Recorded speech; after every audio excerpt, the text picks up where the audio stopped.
അന്തിക്കാട് ജില്ലാ പഞ്ചായത്ത് UDF സ്ഥാനാർത്ഥി Ranju Paul Puthenpeedika centre മുതൽ അന്തിക്കാട് പഞ്ചായത്തിന്റെ വിവിധ ഭാഗങ്ങളിൽ സ്ഥാനാർത്ഥി പര്യടനം നടത്തി.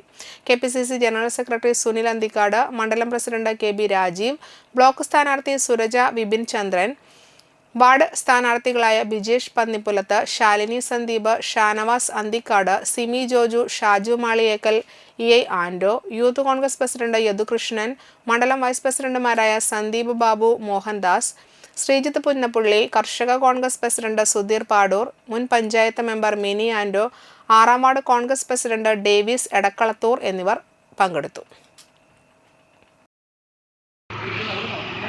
ഞാൻ അന്തിക്കാട് ഡിവിഷൻ 27 മത്സരിക്കുന്ന അഡ്വക്കേറ്റ് രഞ്ജു പോളാണ്. ഐക്യജനാധിപത്യ മുന്നണിയിലെ എല്ലാ സ്ഥാനാർത്ഥികളെയും പഞ്ചായത്തിലെയും ബ്ലോക്കിലെയും ജില്ലാ പഞ്ചായത്തിലെയും എല്ലാ സ്ഥാനാർത്ഥികളെയും വിജയിപ്പിക്കണമെന്ന് അപേക്ഷിക്കുന്നു.